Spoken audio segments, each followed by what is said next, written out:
महाराज जी, क्या एक हाथी को खिलाने का पुण्य और 1 लाख चींटियों को खिलाने का पुण्य, क्योंकि हाथी की खुराक बहुत होती है, चींटियों की संख्या बहुत होती है, होना खिलाना भावना सेवा में। अगर हाथी में भी भगवान देख के पवारे और चींटी में भी भगवान देख के पवारे तो एक चींटी और एक हाथी के पवाने का बराबर पुण्य मिलेगा। और भगवान नहीं देख के हाथी देख रहे हो, चींटी देख रहे हो तो भेद तो हो ही जाएगा। कोई पुण्य में फिर बेवकूफी थोड़ी है। चींटी तो एक दाना से तृप्त हो जाएगी, उसके लिए 1 कुंतल भोजन चाहिए। दोनों में भगवान देखकर यदि दे रहे हो कि हाथी में भी वही भगवान है और चींटी में वही भगवान, तो पुण्य बराबर। और हाथी को हाथी देखकर चींटी को चींटी देख के तो पुण्य में घाटा। हाथी के पवाने का हाथी का फल मिलेगा और चींटी के पवाने के चींटी का फल मिलेगा। बात समझ में आ रही है? निर्णायक चतुर है। एक हाथी को खिलाते तो 1 आत्मा को पुण्य मिलता और 10 लाख चींटियों को खिलाते 10 लाख आत्मा। हमारी बात नहीं समझे। 10 लाख आत्मा है ही नहीं। 10 लाख घड़े रखे हैं और एक सूर्य का प्रतिबिंब पड़ रहा है, तो 10 लाख सूर्य हो गए क्या? तो 10 लाख आत्मा है नहीं, आत्मा तो एक है और सब में प्रकाशित है।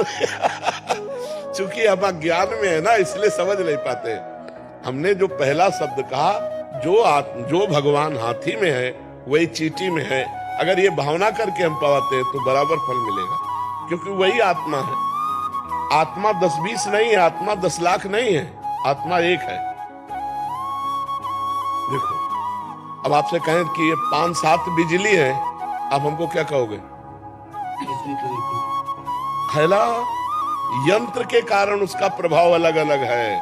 हीटर यंत्र है तो गर्मी फेंक रही, पंखा है तो हवा फेंक रही, एसी है तो ठंडा फेंक रही, लेकिन बिजली बस। ये खोपड़ियां अलग अलग है, बिजली एक है इनमें। जो बिजली है इनमें वो परमात्मा है, वो एक आत्मा है, एक वाहे गुरु है, वो एक है, वो अनेक नहीं है।